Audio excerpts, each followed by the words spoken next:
Hola, ¿cómo están? Bueno, seguimos con el curso de diagnóstico de materiales cerámicos. Ya estamos por la lección número 3 y en esta lección nos vamos a dedicar muy exclusivamente de uno de los materiales más tóxicos que los ceramistas manipulamos. Me estoy refiriendo al plomo. Entonces vamos a ver todo lo referido a la toxicidad del mismo y cómo poder detectarlo. Antes vamos a explicar a qué nos estamos refiriendo cuando estamos hablando de la toxicidad del plomo. Primero vamos a repasar un poquito cómo es él. El plomo es el primer metal conocido y más ampliamente estudiado por su riesgo ambiental. No solo los ceramistas estamos afectados por el mismo, sino bueno, un montón de otras actividades, muy especialmente en la antigüedad, bueno, los pintores, que utilizaban muchos óleos conteniendo plomo. Hay unos cuantos pintores que han sido perjudicados por este material, por este mineral, por este metal. Y bueno, es un metal, si lo analizamos desde el punto de vista médico, metal pesado, neurotóxico, que cuando está presente en la sangre circula por todo el organismo, ocasionando daños neurológicos irreversibles al llegar al cerebro. Para que esto suceda, tiene que haber acontecido una intoxicación crónica, ¿no?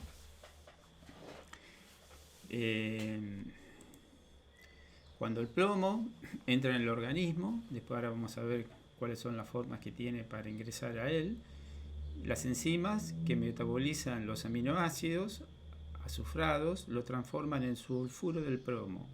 Para detectar la presencia de plomo en la sangre, el análisis más utilizado es el llamado espectrofotometría de absorción atómica en cámara de grafito. ¿Qué nos está diciendo?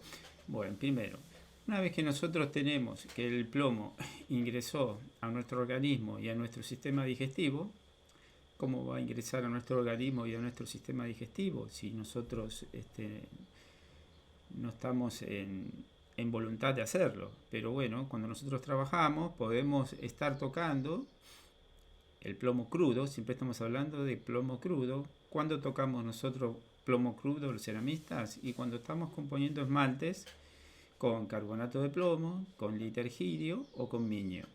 Si bien tenemos los cuidados apropiados, eso no quiere decir de que podemos estar comiendo, fumando o descuidándonos y ingresar dichas partículas, que son miligramos, a nuestro organismo. También lo podemos hacer por vía respiratoria, si sopleteamos dicho esmalte de plomo crudo. Y también lo podemos hacer a través de una herida, porque se combina muy fácilmente con la hemoglobina y pasa al torrente sanguíneo. Es decir, son varias formas que nosotros, el operario, estamos expuestos a ingresar plomo en nuestro organismo, es decir, en nuestro sistema digestivo. Y como dicen acá, los ácidos clorhídricos, en el cual se acontece en nuestro estómago, cuando hacemos la digestión, van a poder disolver este plomo crudo muy fácilmente, convirtiéndolo en un sulfuro de plomo. Bueno, sabemos que nuestro organismo tiene una capacidad muy amplia de eliminar toxinas, permanentemente está eliminando toxinas, permanentemente. Lo que sucede con el plomo, que es una toxina que le es muy difícil eliminar al cuerpo humano, y esa toxina se va a ir acumulando y va a ir formando una enfermedad crónica. Si nosotros podemos diferenciar esta intoxicación, la podemos clasificar de dos formas. Cuando es aguda, por plomo, esto es muy poco frecuente, o la intoxicación crónica, que es la más habitual, la cual acontece tanto al ceramista como al usuario de la vajilla. Después vamos a ver cómo dividimos las dos vías de intoxicación, ya sea el operario, que somos nosotros, y el usuario, que va a ser el destinatario de nuestra vajilla. Pero generalmente es crónica, es la adición de pequeños miligramos en forma rutinaria. Generalmente está expuesto a esto alguien que trabaja con el plomo, que no solo es el ceramista, ¿no? Hay varias actividades que están relacionadas con el plomo. Cuando esto se supo, ya era demasiado tarde, cuando se descubrió que el plomo era tóxico. Pueblos enteros habían padecido de esta enfermedad.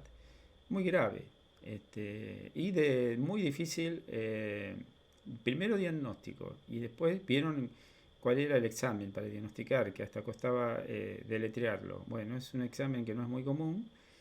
Ese es el diagnóstico. Y después la cura, que también es difícil.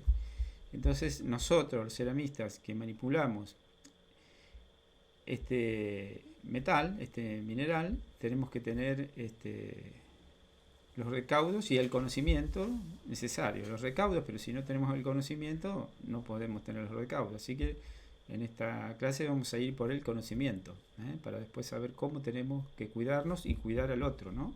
Y cuidar al usuario. Entonces, los tipos van a ser dos de intoxicación. La aguda, que es muy difícil, tenemos que ingresar plomo en una cantidad muy importante en el momento. Eso no es frecuente, pero puede suceder. Y la más habitual es la crónica. ¿Y por qué se denomina saturnismo la enfermedad producida por el plomo? Así la denominan los médicos. Que es un envenenamiento, que ya lo dijimos, se denomina así porque en la antigüedad los alquimistas llamaban Saturno a dicho elemento de plomo, y ahí le quedó saturnismo. Esa es la enfermedad, así se diagnostica. Bueno, yo he conocido varios casos, así que es una enfermedad fea porque no tiene un diagnóstico preciso. Digamos, ese sulfuro de plomo se puede ubicar en diferentes partes del cuerpo, no solo en el torrente sanguíneo, no solo puede llegar al cerebro, se puede ubicar en todas las piezas dentarias, las articulaciones, algunos órganos. Podemos sentir irritación, nerviosismo, porque también afecta el sistema nervioso, dolores articulares, en fin, es muy variado la sintomología. Bueno, vamos a ver cuáles son las formas de que nosotros podamos intoxicarnos con plomo. En este caso nosotros somos el operario, lo que operamos, el plomo crudo o no, vamos a ver, y el usuario va a ser a quien va a ser destinada la vajilla que nosotros hagamos. Bueno, vamos por el operario primero, que somos nosotros. Como dijimos, si ese plomo crudo ingresa al organismo, lo atacan los jugos gástricos, se hace la digestión y los jugos gástricos tienen la oportunidad de disolverlo. Primero hacer un cloruro de plomo, después un sulfuro, en fin, un montón de situaciones químicas, de transformaciones químicas, que la consecuencia va a ser que el plomo permanezca en nuestro cuerpo sin poder ser eliminado. Para eso, cuando se descubrió que lo peligroso que era, y el plomo se usa casi en todos los esmaltes, es muy difícil prescindir de él, se creó esta forma de volverlo atóxico llamada frita, ¿no? ¿Qué es una frita?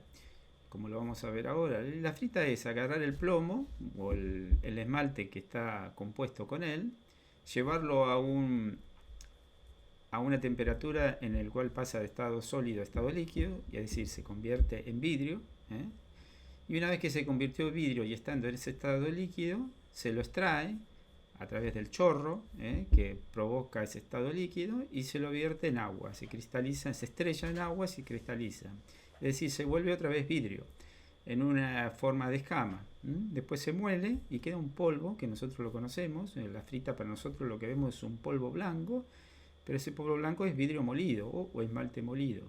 Es el plomo molido en estado vidrio.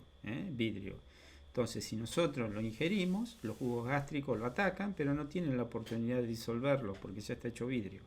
Entonces podemos nosotros hacer la digestión, y evacuarlo sin que se incorpore al organismo y nos produzca esa toxicidad o esa enfermedad llamada saturnismo.